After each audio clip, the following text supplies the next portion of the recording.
De sommets vertigineux en vallées profondes, la route du thé et des chevaux accomplit ses volts entre les montagnes du Yunnan dont elle a fait la fortune au long des siècles. Au cœur de cette tempête de granit coule le fleuve Yangtze aux eaux couleur de jade. C'est cette eau peut-être qui a convaincu les hommes de s'installer dans ces paysages sans horizon. L'eau que la montagne répand sur la Chine et qui, depuis les hauts plateaux tibétains, constitue un enjeu économique majeur pour les gouvernants de Pékin.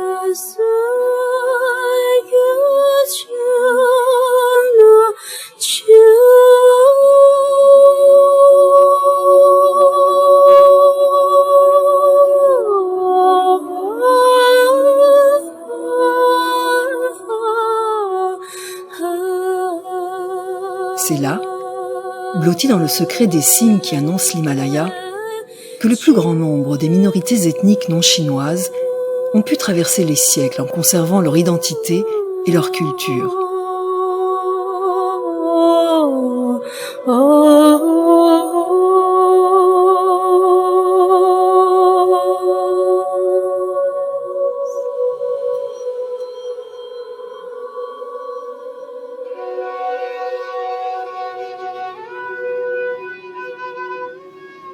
Mieux encore, elles y ont prospéré car aucun ennemi ne les y a persécutées. Et même à ces hautes altitudes, la terre rouge s'est toujours montrée généreuse.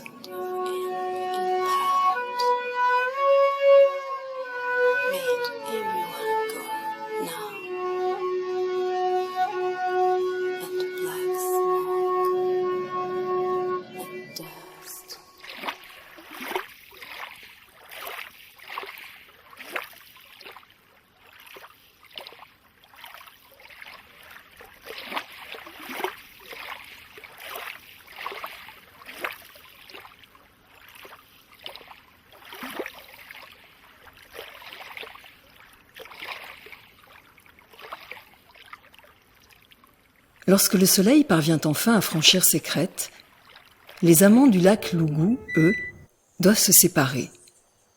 C'est la règle des Mosso qui peuplent ces rives depuis plus de 1000 ans.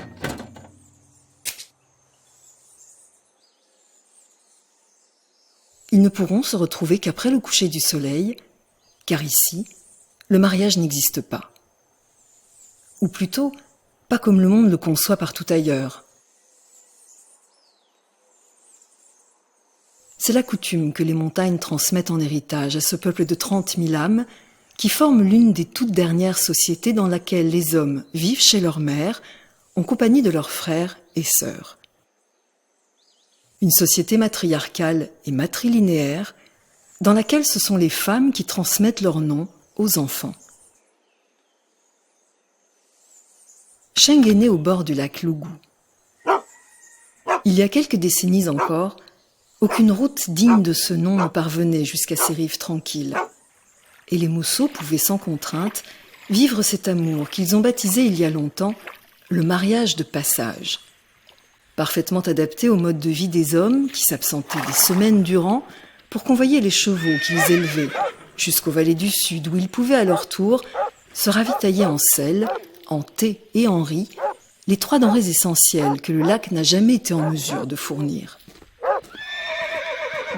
À l'heure d'Internet et de la mondialisation, comme la majorité des jeunes Mosso, Sheng doit s'interroger sur l'avenir de cette pratique en marge des préceptes de Pékin.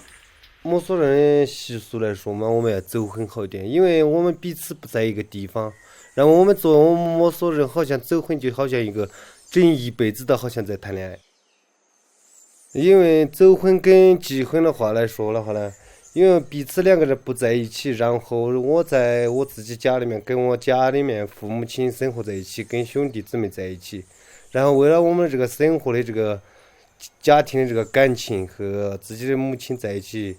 他们彼此不会说是对方你对你错，一个家庭都就平平淡淡的就过上这种一个血缘血统的关系，住在一个家庭都比较好一点，走得好一点。Gamou, la montagne mère, assure la protection du peuple des Mosso.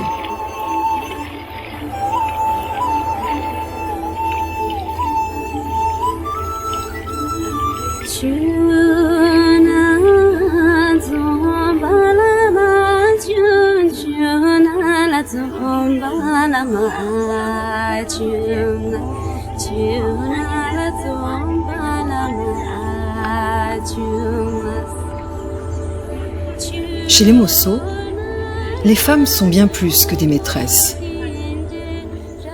C'est elles qui ont en charge leur famille, leur clan.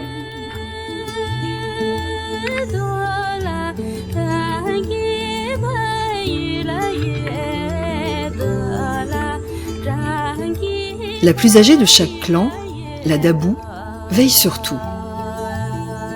Sa première obligation est de prier chaque jour pour les siens. La Dabou cumule ainsi les charges de chef spirituel, d'administratrice des affaires de la famille et de gardienne du repos de l'âme des ancêtres qui renaissent avec ses nouveaux membres.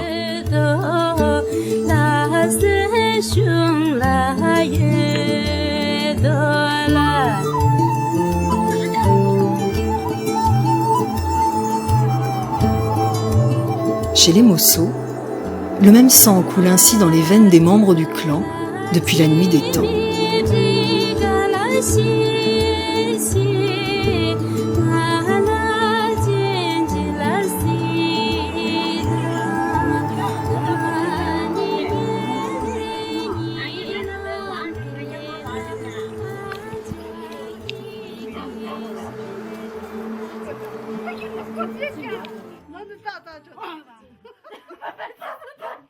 Cheng habite le village de Luksan.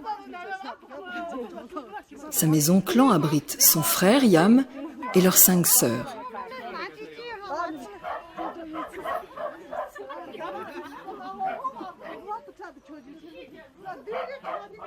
Aucune obligation n'est faite aux membres de la famille qui accomplissent spontanément les tâches nécessaires au bien commun de tous. La Dabou intervient uniquement dans les grandes décisions. Le reste du temps, chacun se prend en charge.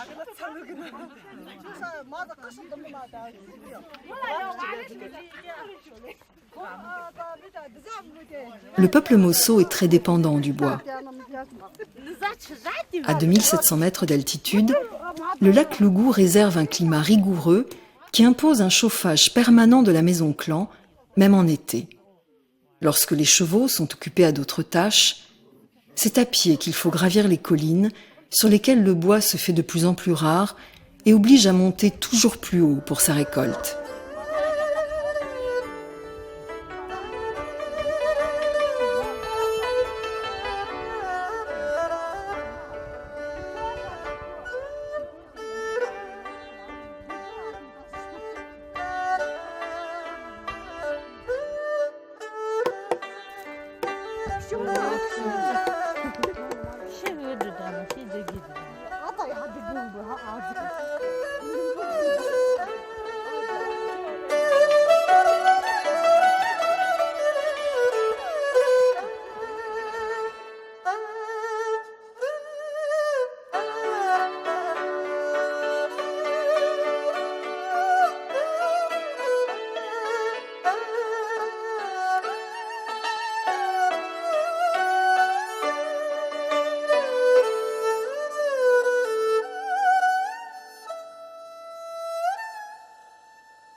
Ici, nous sommes à 30 degrés de latitude nord, ce qui autorise les pins à pousser jusqu'à une altitude de près de 3500 mètres. Mais on les coupe depuis 1000 ans pour en faire du combustible ou du bois de construction. Et aucun programme de reboisement n'a jusqu'à présent été mis en œuvre pour assurer son renouvellement. Les amants du lac Lougou passent bon nombre de leurs journées à s'essouffler à l'assaut des pentes.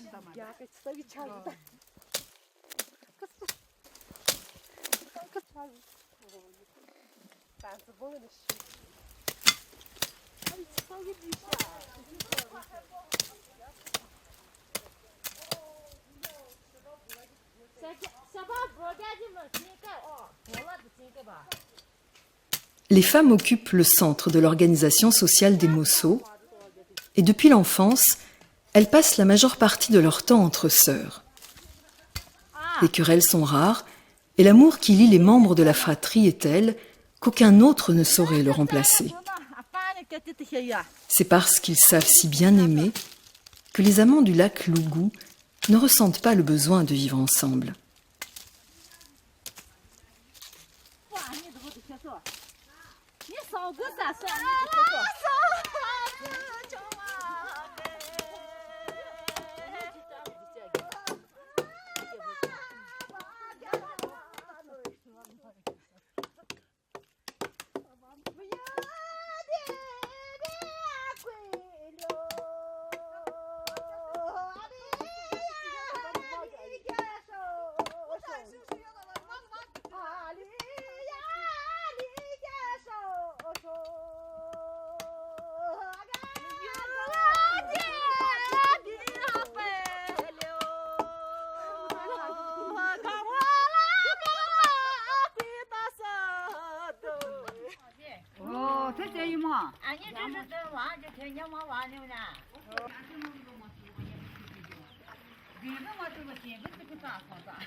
Si les minorités ethniques des montagnes du Yunnan ont vécu préservées, elles n'ont jamais été recluses et ont subi sur le plan religieux les influences du lamaïsme tibétain, combinées au bouddhisme traditionnel des Chinois Han installés dans la région et aux croyances liées à la majesté des lieux. Tout ceci a fini par donner une religion syncrétique, une autre singularité du peuple des Mosso.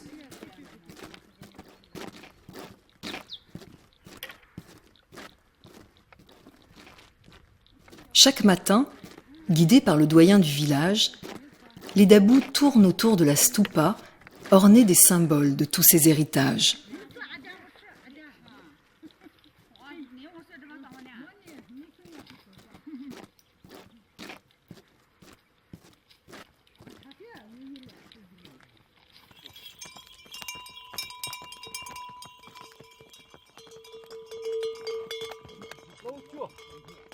Le temps où les hommes formaient des caravanes de chevaux n'est pas si loin.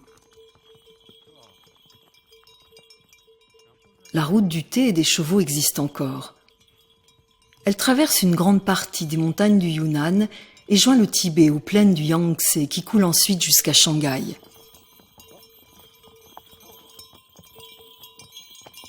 Les Mosso l'ont utilisée pendant des siècles. Ces éleveurs de chevaux se seraient installés sur les berges du lac au Xe siècle après avoir été chassés des steppes du nord par les invasions mongoles.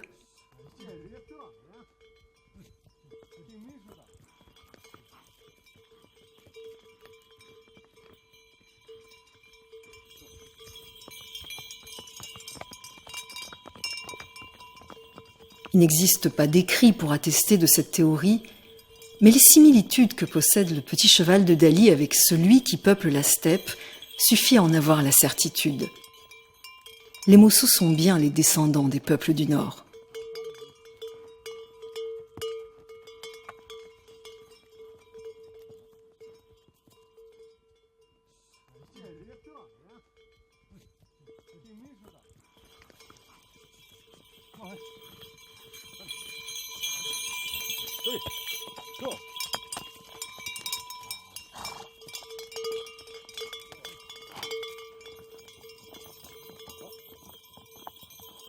Les hommes du clan ont priorité sur les femmes pour l'usage des chevaux, qui sont étroitement associés à la vie quotidienne, qu'ils transportent le bois, les vivres ou les cavaliers.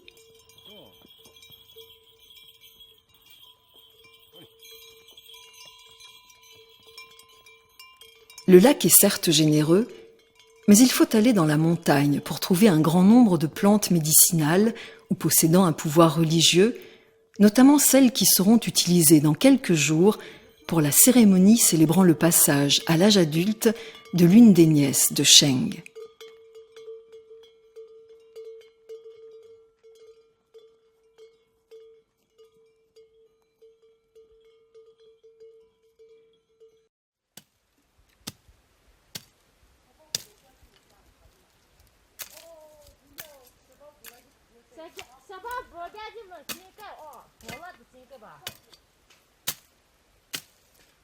La récolte du bois est une routine plus qu'une contrainte pour les femmes Mosso. La prise de conscience des conséquences néfastes de la déforestation conduit aujourd'hui à une coupe raisonnée qui se limite aux arbres les plus secs et aux branches. Ce n'est qu'à ce prix que la montagne consentira à alimenter encore les villages du bord du lac.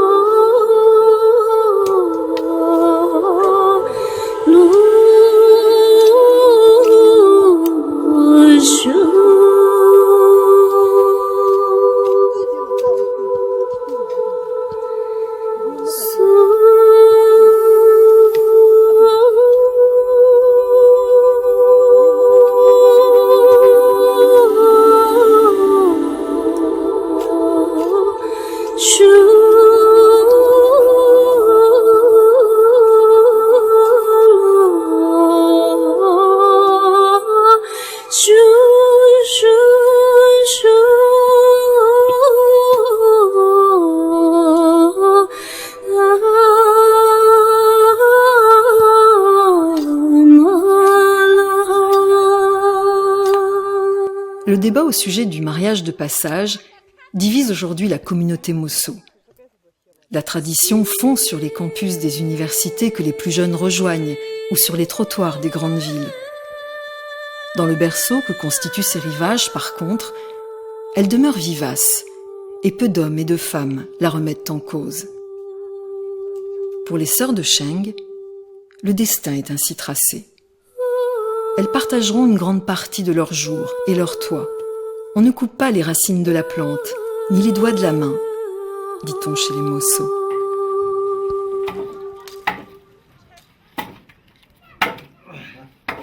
Plusieurs enfants ont désormais atteint l'âge de 13 ans et la famille a regagné la taille qu'elle avait il y a bien longtemps, ce qui oblige à reconstruire la vieille aile qui abritait autrefois les frères et sœurs de Shema, la dabou du clan.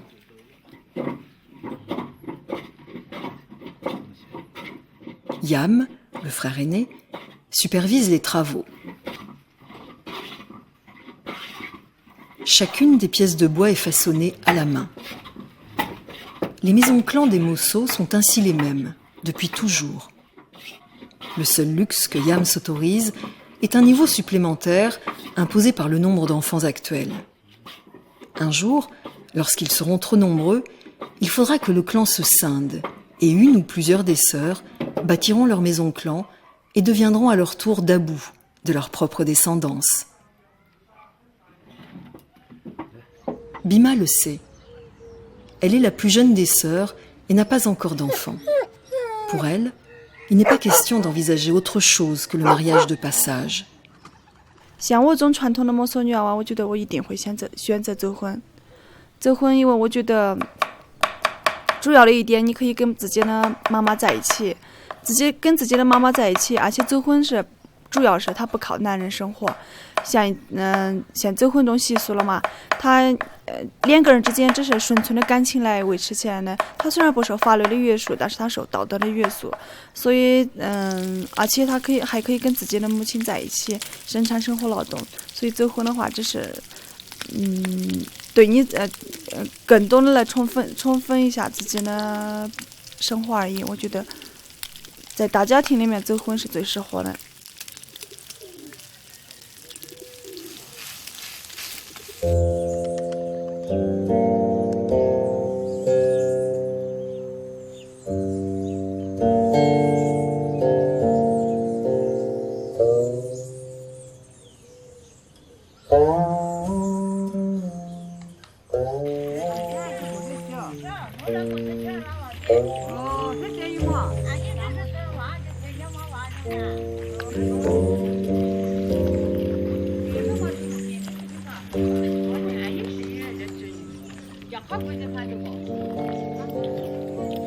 Les dabous, lorsqu'elles ont achevé leur prière, accomplissent le tour du village afin d'en chasser les mauvais esprits qui auraient pu s'y aventurer.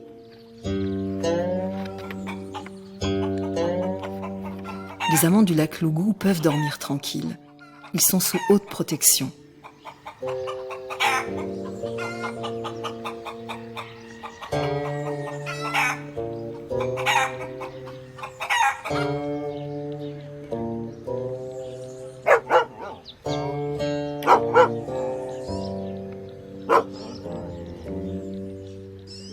Shema a 83 ans. Elle n'a plus la force de s'adonner à ce rituel et ne s'offre plus désormais que de petits plaisirs comme celui du tabac fumé dans la pipe que sa propre dabou lui a légué selon la tradition. Si les Occidentaux ont pour coutume de croire au triste sort que le gouvernement chinois réserve à ces minorités ethniques, Shema ne partage pas cet avis. Pour elle et les siens, la récente ouverture de la Chine au reste du monde est synonyme de progrès social.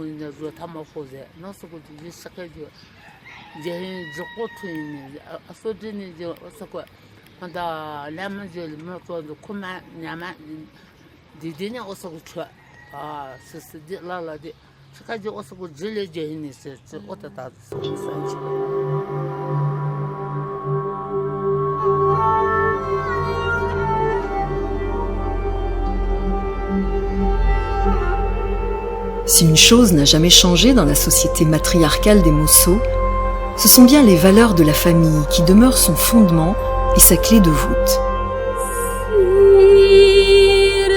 Le progrès n'a peut-être pas envahi les ruelles, mais chacun est assuré d'une vie tranquille, quelle que soit sa condition.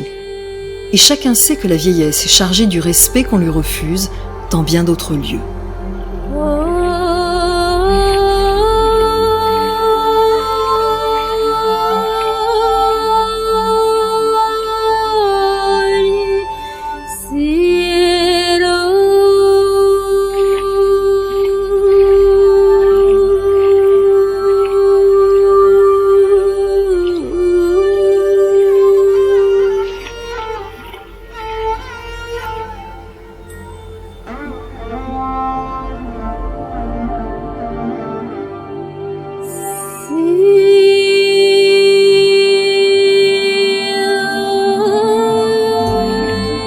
L'organisation des Mosso a pourtant fait l'objet de violentes attaques au plus fort de la révolution culturelle lorsque Mao Tse-tung avait entrepris d'unifier le pays par la normalisation de ses pratiques traditionnelles.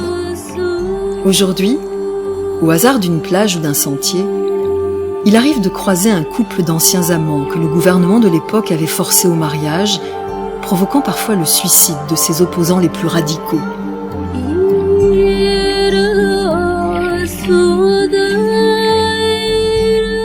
Les mains ne sont alors plus que 4 pour accomplir les tâches du quotidien. Peut-on considérer cela comme un progrès ?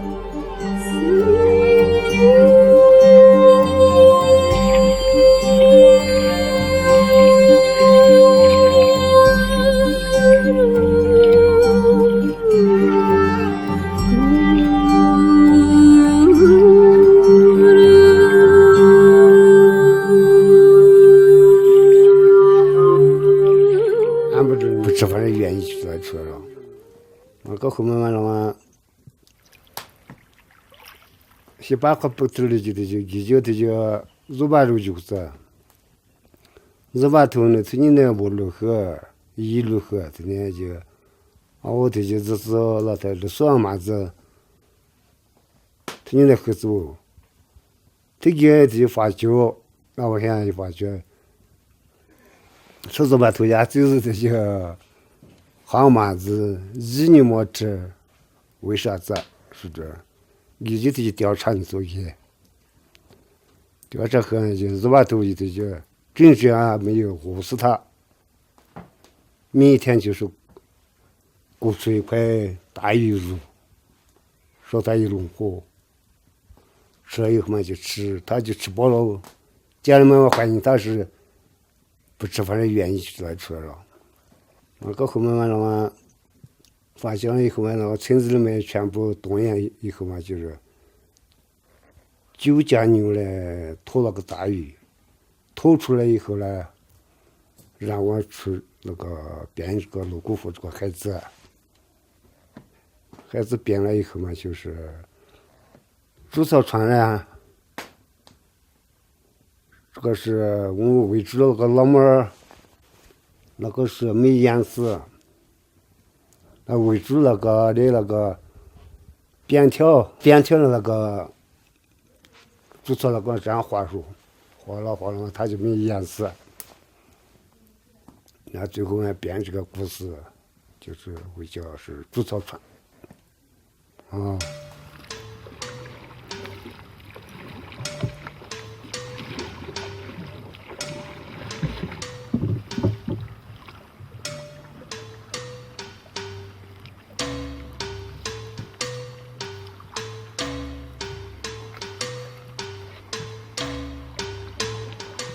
Le lac Lougou est bien plus petit que sa légende. Il n'occupe qu'une 50aine de kilomètres carrés, autant dire rien au cœur de l'immensité que représentent les contreforts de l'Himalaya.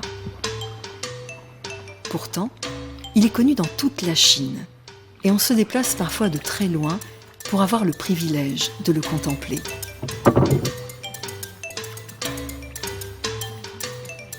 Yam en connaît tous les secrets.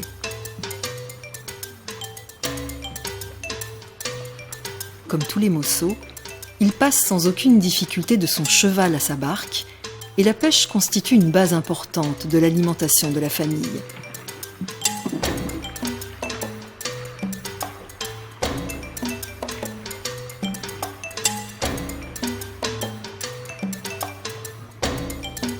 On dit les eaux du lac chargées de pouvoirs médicinaux qui prêtent aux Mosso une espérance de vie supérieure à la moyenne du Yunnan. En réalité, il est riche en spiruline, une microalgue aux vertus nutritives multiples que s'arrachent les Occidentaux amateurs de bienfaits naturels.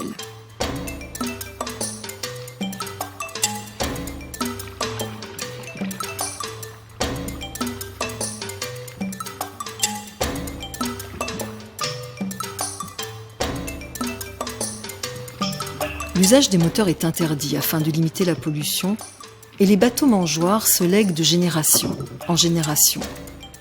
Du bois qu'il ne sera pas besoin de prélever à la forêt.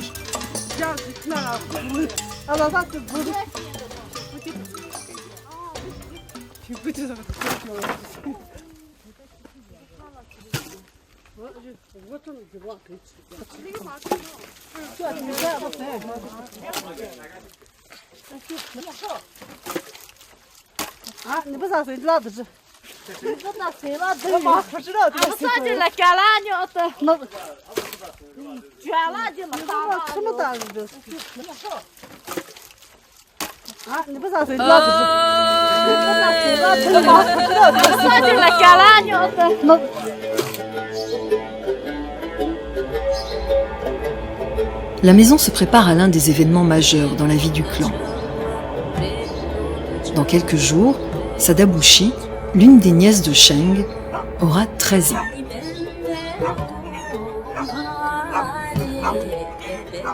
La réserve de bois baisse, mais la cour de la maison clan en est quand même bien remplie. Dans la tradition Mosso, il est essentiel d'avoir un bûcher et des greniers pleins. Dans ce décor de haut sommet, il n'est pas rare que l'hiver interdise tout déplacement et il ne doit jamais laisser la famille ni les bêtes au dépourvu.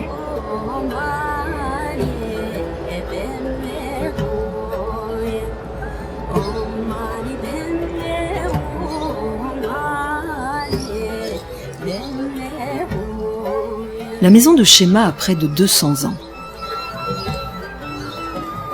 À l'époque où elle a été construite, une partie des murs était en torchis et le toit était fait de planches de pin qui ont résisté au temps. Traditionnellement, chaque maison possédait sa ruche pour avoir du miel frais et on inscrit encore aujourd'hui quelques mots destinés à attirer la chance.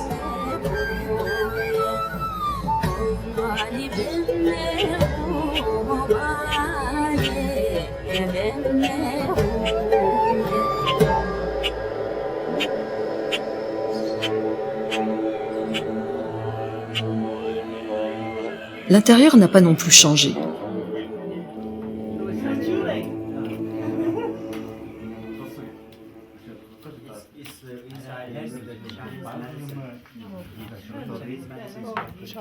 C'est la chambre de la Dabou qui sert de cuisine et de pièce à vivre, dans laquelle hommes et femmes prennent tous les repas. Ces jours-ci, les menuisiers partagent la table de Yam et peuvent apprécier les talents culinaires de ses sœurs.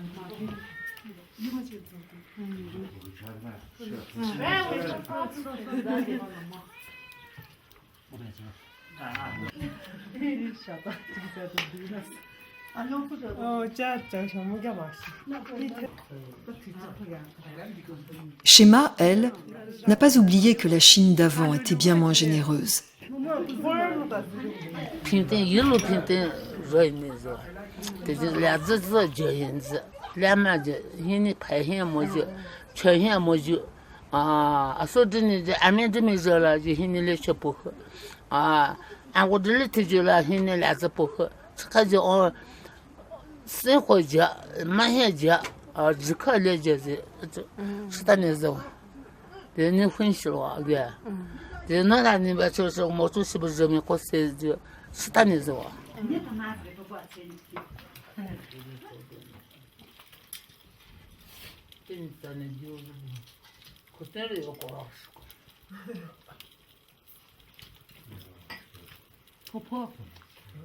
La coutume veut que les femmes mosso s'isolent lorsqu'il y a des invités.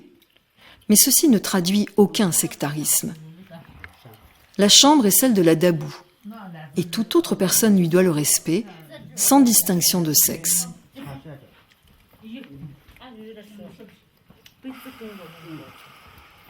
La bonne humeur qui règne au cours des repas illustre bien l'ambiance harmonieuse entre les hommes et les femmes.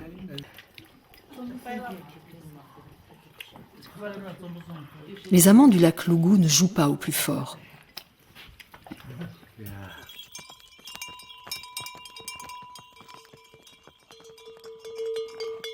Sheng et ses compagnons parviennent au sommet, sur lesquels ils pourront récolter les herbes que réclame la cérémonie. Ici, nous sommes à près de 4000 mètres et la température se fait fraîche.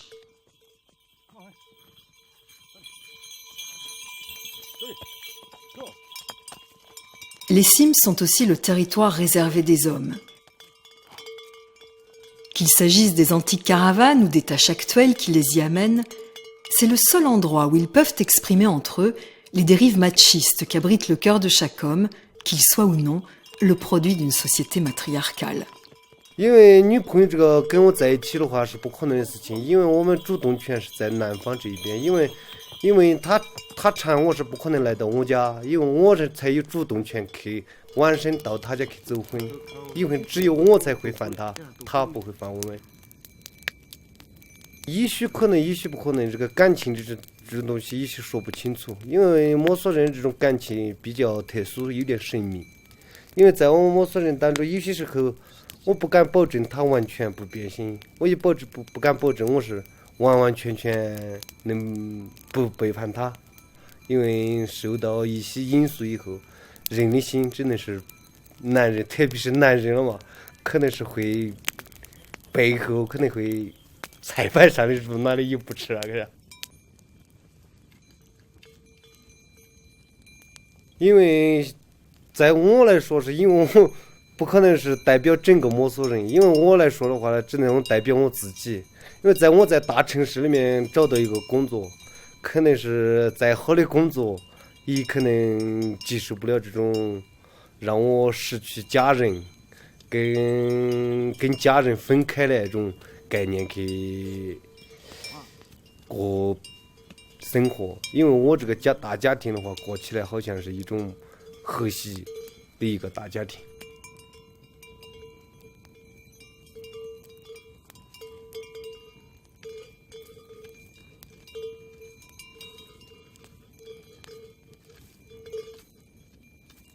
然后了，他就说是他管俺嘛，好像说是入没子，出了子呢就出没子，出了子呢就出没子，啊，这全路都你好听个那的，好他那的，好这些呢你好那的，今年2个子你好落雨呢，这我好你子吃开水的。一下我黄天高日就看吃过，连把带来几年，吃个就能晒回去啊不，啊我也现听我就说，那么这就能吃你过吃那么大鸟1000大就，那你这个就，啊啥时候呢吃好过，啊不露水才几块米，那。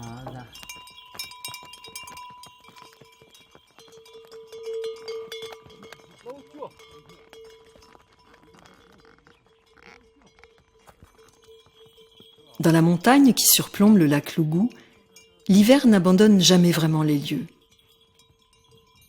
Ce n'est que lorsqu'on arrive à proximité du lac que l'on ressent la douceur relative. Un phénomène qui permet au Yunnan d'être baptisé la région du printemps éternel, puisqu'il possède un important réseau de lacs d'altitude comparable à celui-ci.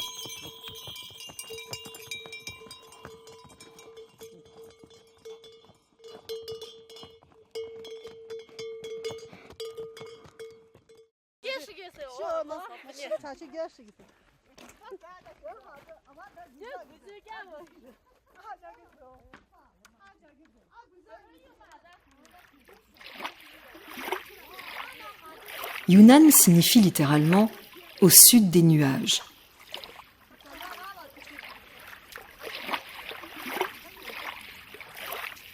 La province était autrefois indépendante, à l'époque du royaume de Nanzhao qui capitula face à la Chine au début du Xe siècle. L'élevage tient une part importante dans son économie. Et ça fait bien longtemps que les Mosso ont appris à mettre à son service les protéines que le lac Lougou fournit en grande quantité dans les algues. Une autre fonction sociale des femmes est donc de procéder à leur récolte, destinée à nourrir les cochons qui constituent une part importante de l'alimentation sur les rivages du lac.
Les amants du lac Lougou ne se baignent pas dans ces eaux.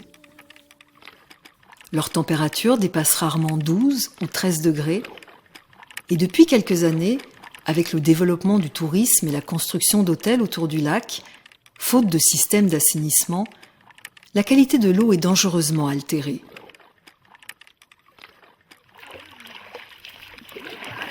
Elle était potable et ne l'est plus. Autrefois, on dit que l'on voyait jusqu'à 12 mètres de profondeur. En moins de 3 années, la visibilité a été réduite à 6 mètres. Le progrès et la société de consommation, bien plus que la volonté politique ou les gouvernements, menacent la pérennité culturelle des minorités ethniques chinoises. Si le lac Lougou n'assurait plus la symbiose qu'il entretient avec le peuple des Mosso, ceux-ci disparaîtraient bien vite, ou du moins, ils devraient renoncer à leur mode de vie traditionnel. L'environnement n'est-il pas essentiel dans le maintien de cette tradition ?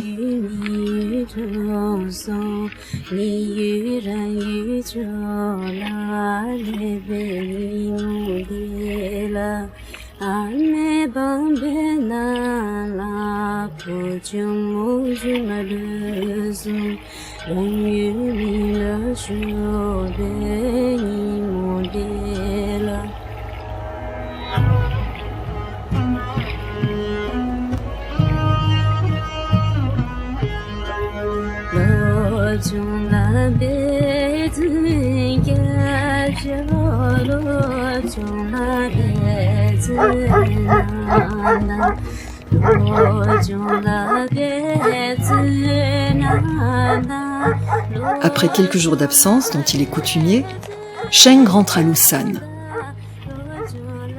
La seule route qui mène au village est une piste de terre que la moindre montée des eaux du lac rend impraticable. Dernier rempart contre l'arrivée des cars de touristes qui anéantiront la tradition mosso à coups de rafales photographiques.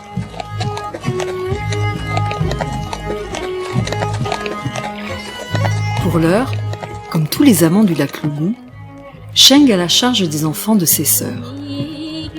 因为在我们这个摩梭人的家庭当中，习俗跟这个宗教信仰，就是我只会尊重我的这个侄子侄女，只会关心他们的读书上学一切都是由我自己来承担，但是我也不可能是去承担我的这个，因为我喜欢上爱上了这个走婚了，我不可能去给他去走婚，去结婚了，我不敢肯定让我的孩子住在一起，我只能让我们这个民族的这个习俗永远保留下去。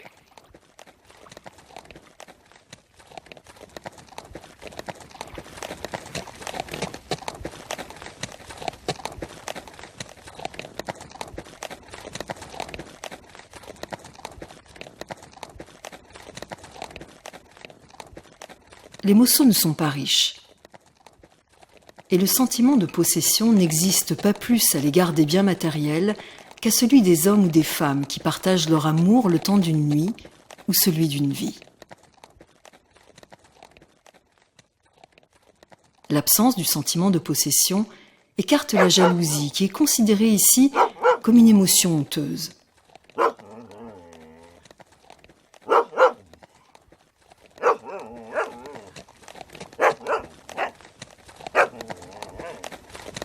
C'est peut-être ça qui a permis à la société des Mossos de traverser le temps. Les conflits naissent dès l'instant où il y a quelque chose à partager. Dans ce schéma social, on ne fait que donner.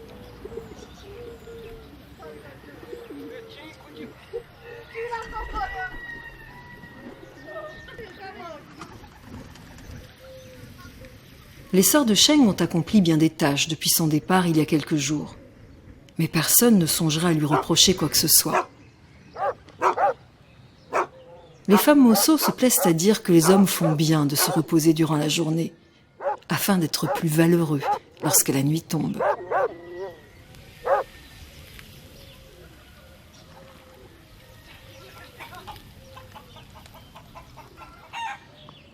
Sheng ramène les quelques ingrédients qui manquaient à la fête. Plantes vertueuses, sel, fromage. Le butin est maigre au regard de l'absence. Et chacune sait bien que le jeune homme s'est attardé aux environs de la maison clan de sa maîtresse du moment. Et c'est tant mieux pour elle. Plus l'homme vient de loin, plus grand est le prestige de la femme qu'il vient rejoindre.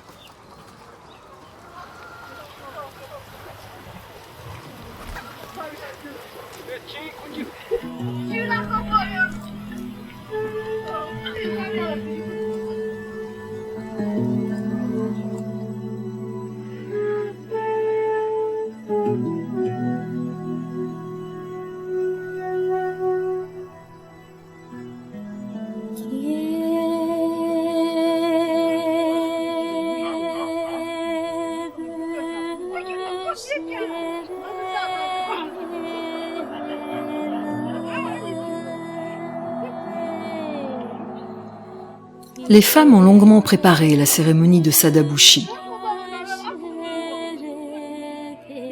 Désormais, elles seront 6 femmes à la maison et c'est rendre hommage à la jeune fille que de se parer des plus belles robes.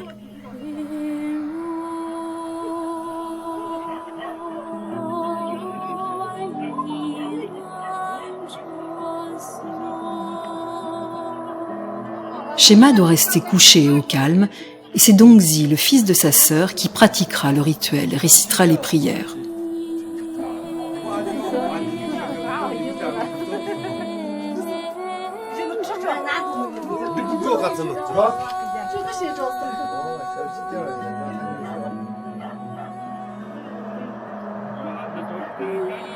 Dans la société des Mosso, le passage à l'âge adulte est avec leur mort l'un des 2 événements majeurs pour les femmes. Selon leurs croyances, les ancêtres renaissent avec les enfants qui arrivent et cette échéance des 13 ans leur assure une nouvelle vie. Parce qu'ils sont toujours présents, il n'est pas besoin de partager leur patrimoine lorsqu'ils s'en vont. La propriété du clan reste la même de génération en génération et le seul objectif de ses membres est d'assurer leur subsistance.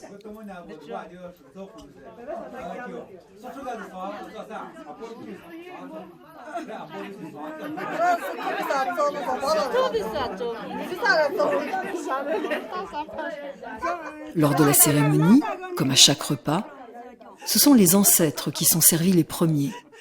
Et c'est à eux qu'il est demandé de veiller sur sa dabushi.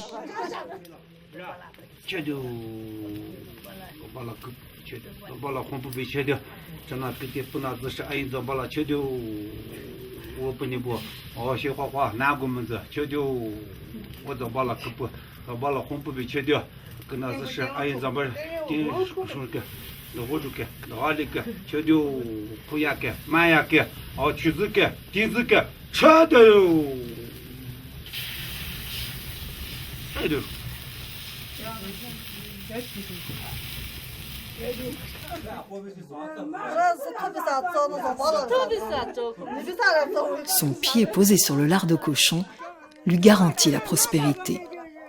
Jamais, souhaite-t-on, elle ne renoncera aux traditions Mosso. 作为一个摩梭女娃娃，如果你现在结婚的话，按照我个人的方式来说，我觉得我会非常的不习惯。首先，我觉得，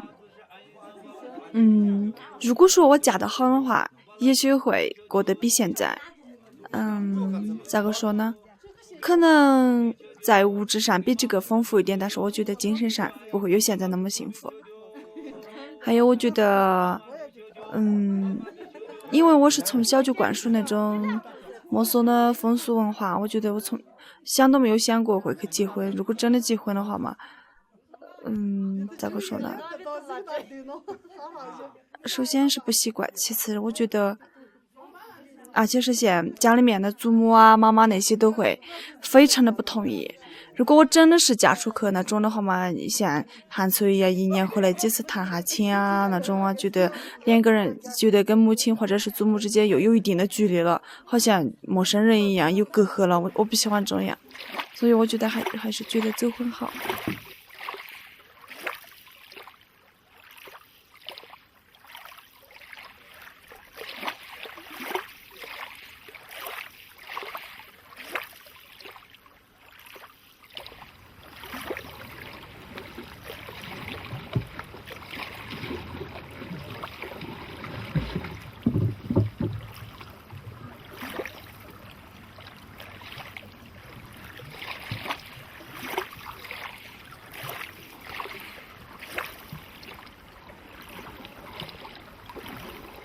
Les amants du lac Lougou savent se contenter du strict nécessaire car la profusion ne leur sert à rien et rien non plus n'a besoin d'être stocké. Ici, on vit au jour le jour et rien ne provoque la convoitise, l'envie ou la frustration.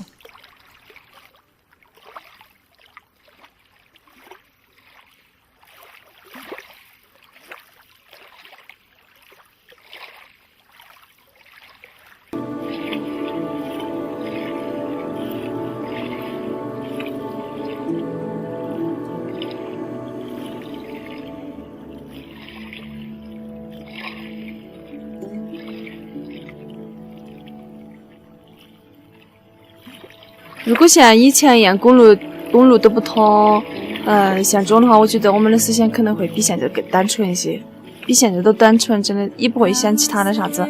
像现在公路一通了，走婚结婚都看见了，相比之下还是觉得走婚好。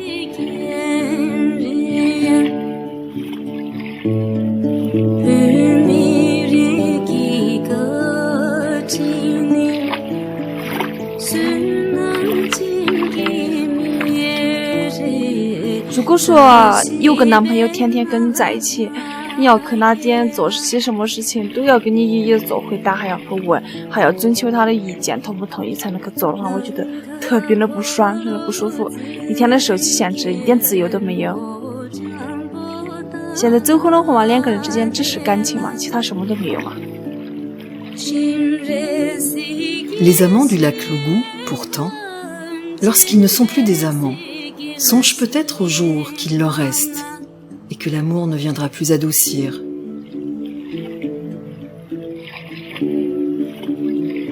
Aux murmures qu'ils n'entendront plus, aux mains qui ne frôleront plus leur peau et qui ne se glisseront plus dans les leurs. Alors, pour ne pas laisser la tristesse les envahir, ils chassent de leur mémoire les femmes qui pourraient être à leur côté. Se tournent vers Gamou et lui adressent une prière.